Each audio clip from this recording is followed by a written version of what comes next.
Hello दोस्तों, स्वागत है आपका हमारे इस यूट्यूब चैनल रियल ब्लॉग में। दोस्तों, आज की इस वीडियो में हम देखेंगे लोकमंच विंध्य गर्जना नाम का जो कवि सम्मेलन होता है, वो मध्य प्रदेश के रीवा जिले में सूजी गांव में लगातार 27 वर्षों से वर्ष में एक बार विंध्य गर्जना लोकमंच के नाम से कवि सम्मेलन होता है, जिसमें अनेकों कवि भाग लेते हैं और तरह तरह के कविता पाठ होती है, गजलें गाई जाती हैं।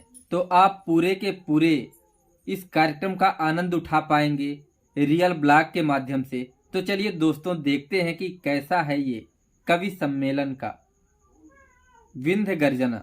सुनाई कीर्तन का बहुत बहुत बहुत बहुत आभार।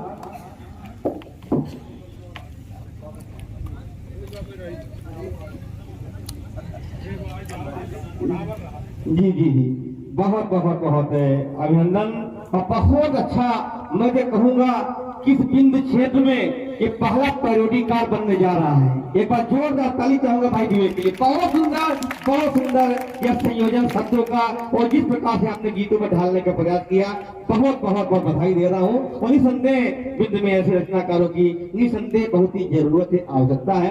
बहुत अच्छा वर्णन किया आज के बफर सिस्टम का, आज के इस परिवेश का। मैं क्या कहूँ, किसी बड़े कवि की पंक्तियां हैं कि एक वैवाहिक समारोह में मैंने व्यवहार लिखने वाले को एक लिफाफा पकड़ाया। एक वैवाहिक समारोह में मैंने एक व्यवहार लिखने वाले को एक लिफाफा पकड़ाया। लिफाफे में 101 रुपए देखकर उसने ऊपर ही नहीं उठाया। तभी दूसरे सज्जन आए, उन्होंने 501 रुपए दिए। लिखने वाला बोला, भाई साहब काफी पीजिए। तभी तीसरे सज्जन आए, उन्होंने दिए 1000 रुपए और 16 आना। लिखने वाला बोला, भाई साहब खाना खा कर ही जाना, आप अकेले ही क्यों आए, और भाभी जी और बच्चों को क्यों ही लाए।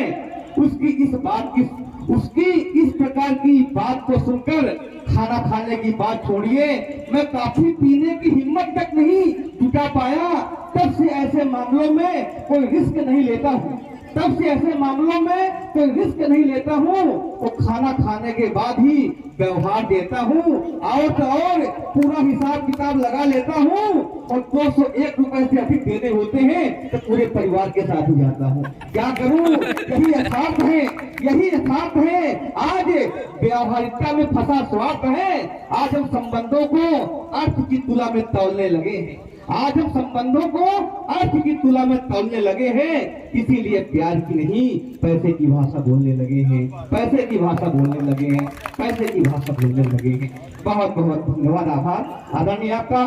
साथियों, हमारे बीच में वह शख्सियत, वह नाम, वह आयाम सचमुच पधारे हैं, जिनको सुनकर एक रोमांच होता है, एक आह्लाद होता है, दिल में पवित्रता की महक आती है, और जिनके चरणों में हमेशा बैठने का मन करता है। सचमुच जिनके बारे में क्या कहूँ, सचमुच साहित्य के विदुर हैं। व्यवहार जिनका क्या कहूँ कितना मधुर है, और दिल के बड़े अच्छे हैं। पता नहीं क्यों उन्होंने अपना नाम रखा निष्ठुर है। जोरदार ताली चाहूंगा आदरणीय राम नरेश तिवारी निष्ठुर जी के लिए। और मैं चाहूंगा मंच का सम्मान पधारे और मंच का गौरव बढ़ाए।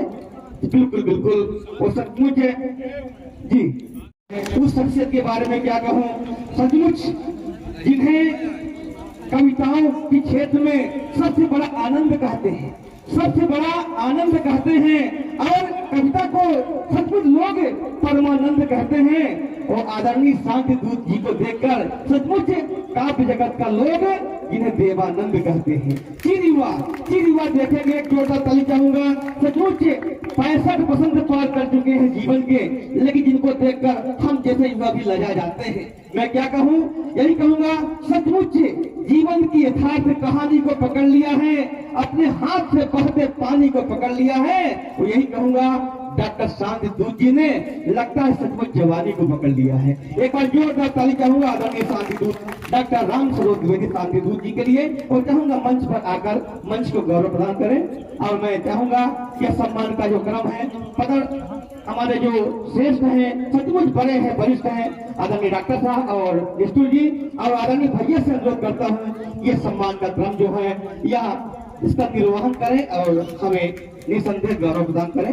आदरणीय डॉक्टर साहब, बहुत अभिनंदन है आपका हमारे इस मंच पर, इस सूजी गांव की धरा पर। अभिनंदन है, वंदन है, बहुत बहुत आभार, अभिनंदन,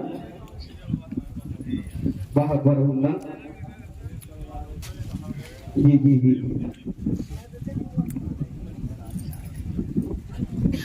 और तालियां आपकी बजती रहे, मेरी बात का समर्थन करते रहे। ऐसी शख्सियत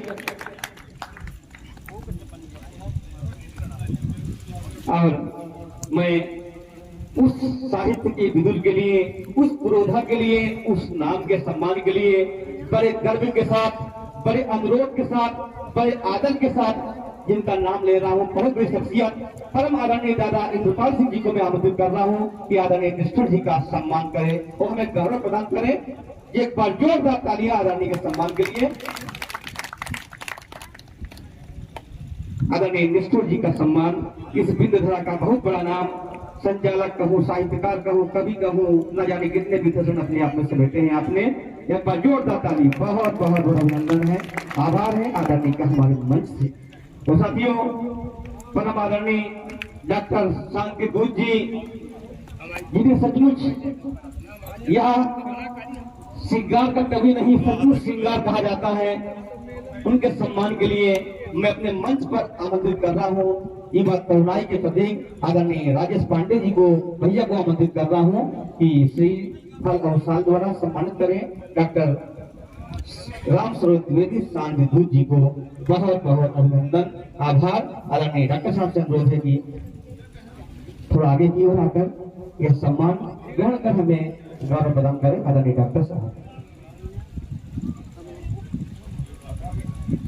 बहुत बहुत अभिनंदन, बहुत बहुत आभार। जोरदार तालियों का समारोह हमारे इस मंच पर आना चाहिए।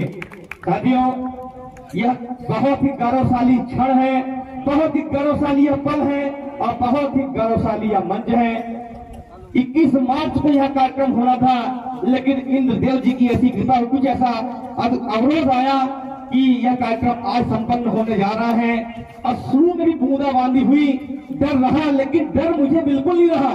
तो डर क्यों नहीं रहा रानी भैया? क्योंकि मैं यही कहूंगा कि मुफलिस की कभी रंगीन रात नहीं होती। इस बारिश का भी कारण है, मुफलिस की कभी रंगीन रात नहीं होती।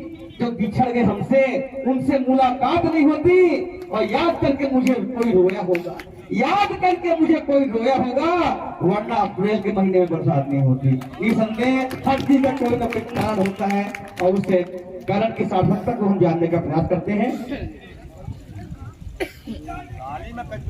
बहुत बहुत अभिनंदन। तो लीजिए साथियों, अब मैं उस युवा कवि को बुलाने जा रहा हूँ, सचमुच जो कि गीत लिखते हैं, गजल लिखते हैं, इस कम उम्र में जिनको गजल की परख है। गजल होती क्या है? जब किसी की याद में आंखें हमारी सजल होती है, जब किसी की याद में आंखें हमारी सजल होती है, यारो तभी तो तैयार एक गजल होती है। जोरदार ताली से आमंत्रित करता हूँ भाई सत्यम शुक्ला जी को कि मंच पर आए और यह जो क्रम है इसका निर्वहन करें। भाई सत्यम शुक्ला जी, क्योंकि यह मंच साहित्यकारों का है, बड़े कवियों का है और हम जरा छोटे नौनिहालों का है जो भी सीखने का प्रयास कर रहे हैं। तो निसंदेह इस मंच से जरूर आशीर्वाद मिलेगा। हमारे अनुज सत्यम शुक्ला जी को मैं आमंत्रित कर रहा हूँ।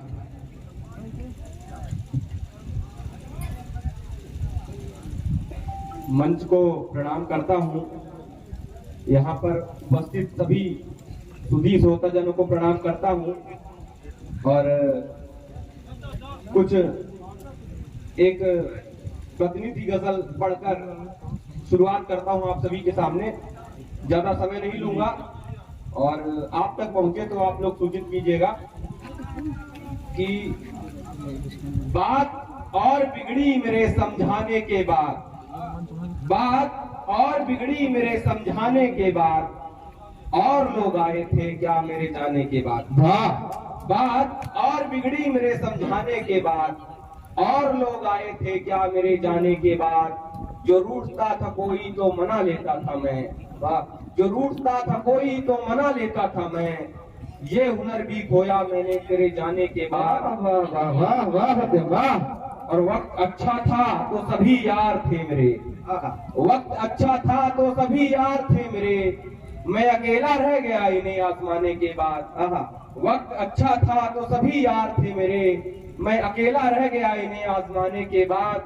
और मदद करना किसी की तो कह मत देना, मदद करना किसी की तो कह मत देना, एहसान एहसान नहीं रहता जताने के बाद। बिल्कुल बिल्कुल, बहुत तो कह मत देना, एहसान एहसान नहीं रहता जताने के बाद। और उससे जी भर के देखने की तमन्ना थी मेरी, उसे जी भर के देखने की तमन्ना थी मेरी, मुझे होश ही ना रहा पर्दा हटाने के बाद।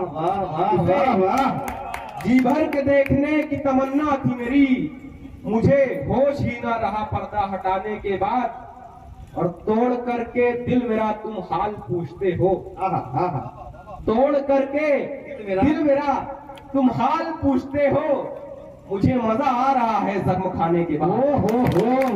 तोड़ करके दिल मेरा तुम हाल पूछते हो, मुझे मजा आ रहा है जख्म खाने के बाद।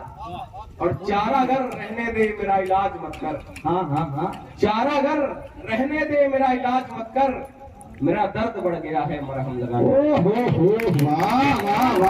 रहने दे मेरा इलाज मत कर, मेरा दर्द बढ़ गया है मरहम लगाने के बाद। और एक और ऐसी गजल। स्वागत। तो दोस्तों, कैसी लगी यह वीडियो कमेंट करके ज़रूर बताएं, और इसी तरह की लगातार रियल ब्लॉग देखने के लिए हमारे चैनल को सब्सक्राइब कर लें। अभी चैनल हमारा नया है तो सब्सक्राइबर बहुत कम है, आप लोग हमारा सपोर्ट करिए ताकि इसी तरह हम हर एक जगह की झलक आपको सीधे दिखा सकें रियल ब्लॉग यूट्यूब के माध्यम से।